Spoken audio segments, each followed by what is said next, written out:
नमस्कार, मैं रवीश कुमार। यह हमारा नया चैनल है रवीश कुमार नई सड़क। उम्मीद है आपने सब्सक्राइब कर लिया होगा, मोहल्ले में लोगों को बता दिया होगा, चाय की दुकान पर सबको ये बात बता दी होगी कि नई सड़क नाम से रवीश कुमार का एक नया चैनल आ गया है। आप देख रहे हैं फालतू बात में आपका स्वागत है। आज तक वैसे किसी ने नहीं सोचा कि फालतू बात पर भी कार्यक्रम बन सकता है। किसी ने नहीं। हो सकता है कि किसी के पास इतना फालतू सोचने के लिए इतना फालतू समय भी ना हो। जो फालतू बात नहीं करता है, मेरे हिसाब से उसकी बात नहीं करनी चाहिए। पत्रकारों को हल्के में नहीं लेना चाहिए। जन समस्या की उनकी जो समझ होती है वो किसी की नहीं होती है। कसम से, विद्या कसम। कितने एंकर हैं इस देश में जो इस बात की चिंता करते हैं, इस बात की चिंता करते हैं कि रेलवे स्टेशन पर जो पंखा लगा है वह सही गति से चल रहा है या नहीं। बताइए बताइए। गार्डियन से लेकर CNN, New York times, Washington post, कहीं दुनिया में कोई ऐसा पत्रकार है? गोदी मीडिया में तो नहीं है, लेकिन इंटरनेशनल मीडिया में क्यों नहीं है? हमने खबर पढ़ी, फालतू बात के लिए बिहार के अखबारों के समाचार पढ़ रहा था। बरौनी से खबर मिली है। उस खबर में लिखा था, ज़रा इसे धीरे कर दूं, कि बरौनी जंक्शन पर गर्मी के कारण प्लेटफॉर्मों पर लगे पंखे धीमी गति से चल रहे हैं, जिससे यात्रियों को परेशानी हो रही है। इस पर पत्रकार ने इलेक्ट्रॉनिक फोरमैन का बयान लिया है। सबसे बड़ी बात यह, यहाँ रेल मंत्री अश्विनी वैष्णव बड़ी बड़ी दुर्घटनाओं पर बयान नहीं देते, लेकिन इलेक्ट्रॉनिक फोरमैन ने बयान दिया है पत्रकार से। मेरा तो कहना है कि इस इलेक्ट्रिक फोरमैन को रेल मंत्री बना देना चाहिए। कसम से, जो समस्या को स्वीकार करता है और दूर करने की बात करता है, वही तो रेल मंत्री की पात्रता रखता है। इस खबर में लिखा है बाकायदा कि इलेक्ट्रिक फोरमैन संजय कुमार ने बताया कि इस समस्या पर जल्द कार्रवाई की जाएगी। आंसू आ गए आंखों से, तभी ये पंखा चला रहा हूँ ताकि आंखों सूख जाएं। बड़े बड़े मंत्री इस देश में जवाब नहीं देते, पूछते रह जाइए, कितने भी वीडियो बनाइए, जवाब नहीं देते। पत्रकार की नज़र पर इस खबर के कारण दिल आ गया है। पंखा धीमी गति से चल रहा था, इसकी खबर तब लिखी गई उस दौर में जब मीडिया के ख़त्म होने का ऐलान किया जा चुका है। जन समस्या की यही वो पहचान है जो आने वाले समय के लिए पत्रकारिता को बचाएगी। पंखे धीमी गति से चल रहे हैं प्लेटफॉर्म पर, इस पर खबर है, और यहाँ देश कैसे चल रहा है इस पर कोई खबर नहीं है। अब देखिए, इतनी मुश्किल से, बहुत मुश्किल से प्रधानमंत्री मोदी चुप हुए हैं, बोलना बंद किया है, तब भी कांग्रेस पूछे जा रही है, उकसा रही है कि ट्रंप के बयान पर बोलकर दिखाइए। अरे भाई, क्यों बोलिए? बोलना होता तो चुप होते, पहली बार में ही जवाब नहीं दे देते।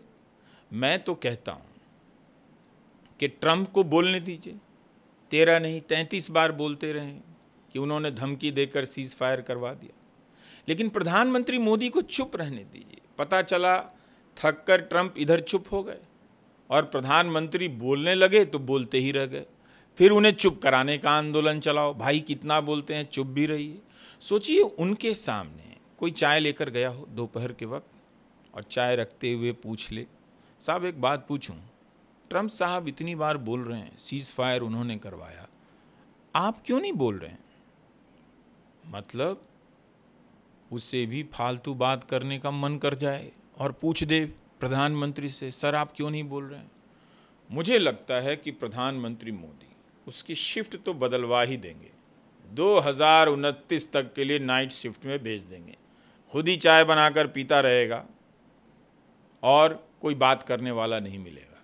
वैसे आप लोगों ने क्या डिसाइड किया? फाइनली बताइए। वॉर का पूछ रहा हूँ, क्या डिसाइड किया है? क्या आपकी दुनिया ऐसे ही चलेगी? बालकनी का डबल यूज़ होता रहेगा? थाली बजाने का आविष्कार भारत में हुआ, गिरती मिसाइलों के वीडियो बनाने का इसराइल में हो रहा है। मुझे लगता है कि बालकनी का दुरुपयोग हो रहा है। आप लोगों को इस पर बोलना चाहिए। काम की बात तो नहीं कर सकते, फालतू बात ही कीजिए। सीज फायर से जितने भी लोग इंडिया में निराश हैं, वे ईरान की तरफ से मिसाइल फायर देखकर डबल निराश हो गए। अरे यार, हमने तो हेडलाइन भी चला दी थी, लाहौर पार कर गए, काश ईरान की तरफ मिसाइलें चलाई गई होती, पार ही कर जाते, लेकिन डाउन कर गए। पता है सीज फायर मजबूरी का है, सबको मालूम तो है। मूड बनाकर बैठे थे कि इस बार मीम बना बनाकर ठेल देना है गांव तक। उल्टा भक्तों के मीम बनने लगे। दुनिया में दो तरह के लोग होते हैं, टू टाइप्स। एक सरकार का डिफेंस बजट पढ़कर सोते हैं और दूसरा डिफेंस कंपनियों में निवेश करने के बाद सोने जाते हैं। दूसरे वाले को पता है कि पहले वाला युद्ध का माहौल बनाएगा ही और उसके चक्कर में कोई युद्ध करेगा ही। उसे जहाज़ देखना है, मिसाइलें देखनी है, मीम बनाना है, हमारे नेता ने सबको दिखा दिया, झुका दिया एंड मिट्टी में मिला दिया। आसमान में उसे एयर शो दिखाया जाता है, ऐसे ही लोगों को। लेकिन दूसरे वाले को पता है, लड़ने दो इनको, माहौल बनाने दो। वो जाएगा चुपचाप शेयर मार्केट में शेयर खरीदेगा, ऐश करेगा।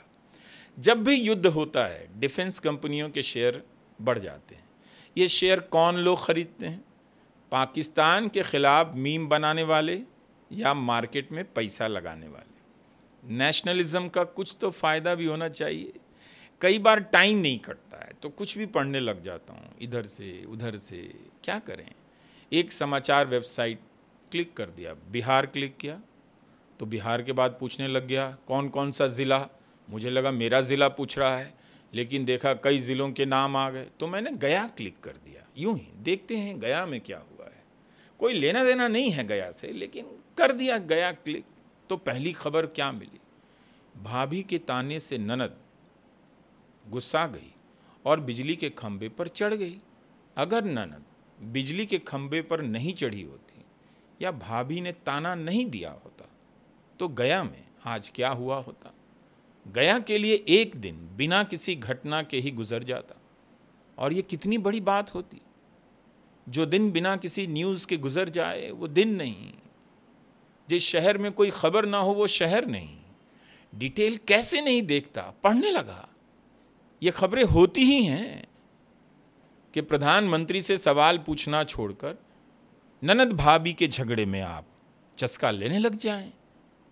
तो बिजली के उस पोल के बारे में जानकारी मिली। उस पोल से 11,000 वॉट के पावर वाली तार गुजर रही थी।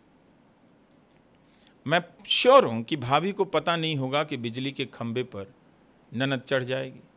और ननद को कैसे पता चला कि अब की ताना मारेगी तो इसी खंभे पर जाकर चढ़ेंगे? लंबी चौड़ी खबर लिखी गई है भाई, मजाक नहीं कर रहा, सीरियस हूँ।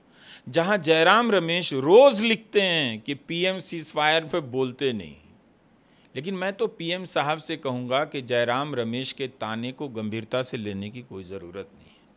ना कहीं जाने की ज़रूरत है, ना कहीं चढ़ने की ज़रूरत है। ननद से भी कहूँगा, देखो भाई, भाभी के ताने को गंभीरता से लेने की कोई ज़रूरत नहीं।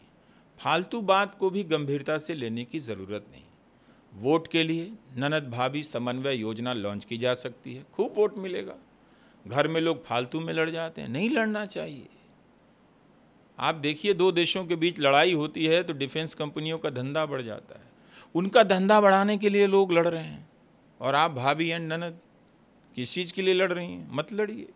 फालतू बात पर नहीं लड़ना है। जब हम फालतू बात बना ही रहे हैं तो सुनिए, देखिए अगली खबर, बहुत डेंजरस हेडलाइन, साफ साफ लिखा मिला, विदेशी यूट्यूबरों में गैंग वॉर। मैं तो घबरा गया। यूट्यूबर तो अभी अभी आए हैं, इनका भी गैंग बन गया। दुनिया यहाँ ईरान इसराइल वॉर में बिजी है और गया में विदेशी यूट्यूबर का गैंग वॉर चल रहा है। गैंग वॉर और यूट्यूबर, क्या इज्जत रह जाएगी? मेरी तो हालत ख़राब। दूसरा अखबार पलटा कि उसमें कुछ अलग होगा। उसमें गैंग वॉर नहीं था, बहुत राहत मिली। दो विदेशी यूट्यूबर आपस में भिड़ गए थे तो चले लात घूसे, ये लिखा था। तब मैं समझ गया कि बिहार में गैंग चलाने वालों के पास इतना फालतू टाइम नहीं होता कि लात घूसे चलाने जाएं। वे कुछ और चलाने जाते हैं। लात घुसे चलाने वाला गैंग कहाँ होता है बिहार में? लेकिन ये खबर गोदी मीडिया कैसे मिस कर गया? उसके लिए तो यही सब परफेक्ट खबर थी। इसका मतलब है कि उन्हें भी कुछ पता नहीं रहता, सरकार में क्या हो रहा है कुछ मालूम नहीं, गया में यूट्यूबर के बीच लात घुसे चल रहे हैं वो भी पता नहीं। लेकिन अब अगली पंक्ति इसी खबर से पढ़ना चाहता हूँ, हू बहू आपके लिए, कलेजा थामिए, कान को खुला छोड़िए और सुनिए। सुन रहे हैं? लिखा है, बोध गया में तकरीबन हर स्थान का विदेशी यूट्यूबर वीडियो बनाकर उसे अपलोड करते हैं। इससे कहीं ना कहीं अंतर्राष्ट्रीय धरोहर बोध गया की सुरक्षा व्यवस्था की निजता भी भंग हो रही है। इतनी बड़ी लाइन है प्राइवेसी के फेवर में, सुरक्षा व्यवस्था की निजता भी भंग हो रही है। सोचा कभी आपने? यूट्यूबर ने सोचा और यूट्यूबर की लड़ाई पर लिखने वाले पत्रकार ने इतनी बड़ी बात सोची। विदेशी यूट्यूबर के बीच मारपीट हो जा रही है, अखबार सीरियस होता है अब यहां से, और अंतिम पंक्ति में लिखता है जो मैं पढ़ रहा हूं, सुनिएगा, हो सके तो नोट कीजिएगा। फिलहाल बुद्ध की ज्ञान भूमि में इस तरह की घटना से अंतर्राष्ट्रीय धरोहर की छवि कहीं ना कहीं धूमिल हो रही है। ये कहीं ना कहीं को ऐसे पकड़ लेते हैं हिंदी पत्रकार कि कहीं ना कहीं इसका इस्तेमाल कर ही देते हैं। अंतर्राष्ट्रीय धरोहर की छवि कहीं ना कहीं धूमिल हो रही है। बताइए, गया में इतना बड़ा क्राइसिस चल रहा है और हम लोगों को पता भी नहीं। प्राइवेसी का इतना बड़ा डिबेट। मैं तो खबर पढ़ के थिंक करने लगा कि गया में प्रति वर्ग मीटर कितने यूट्यूबर पहुंच गए होंगे। क्या गया का चप्पा चप्पा वीडियो बनकर यूट्यूब पर अपलोड हो गया है, विदेशों में चला गया है? तब तो गया को यूट्यूब से सिल्वर बटन, गोल्डन बटन और डायमंड बटन भी मिलना चाहिए। दीजिए भाई यूट्यूब वाले कंपनी। मुझे नहीं पता था गया में ये भी चल रहा है। आपको पता था? हिंदी अखबारों की हेडलाइन बहुत बदल गई है। इंग्लिश के बीच हिंदी एक्सीडेंटल हो गई है। एक हेडलाइन और बताता हूँ, नीतीश कुमार के गढ़ में राहुल गांधी, समझिए नई दिल्ली टू नालंदा वाया गया जी सियासी प्लान। घबरा गया ये हेडलाइन देखकर। कभी कभी फालतू के लिए हिंदी अखबार पलट लीजिए, पता चलता है कि देश में क्या क्या नहीं होना चाहिए। इस तरह की हेडलाइन सबसे पहले नहीं होनी चाहिए। नई दिल्ली टू नालंदा वाया गया जी सियासी प्लान। ऐसा लग रहा है कि संवाददाता राजनीति की खबरों को लिखते ही पर्यटन का विकास भी किए जा रहा है। यही है फालतू बात का मज़ा। कहीं से कहीं पहुंच जाइए और फालतू बात करते रहिए। क्या रोना क्या धोना। ये दुनिया जैसे चल रही है वैसे ही चलेगी। सारा देश मिलकर फालतू काम में लगा है, तो आप भी मिलकर फालतू बात कीजिए। नई सड़क पर फालतू बात देखिए। पूरी दुनिया में फालतू बात पर यह पहला कार्यक्रम है। नमस्कार, मैं रवीश कुमार।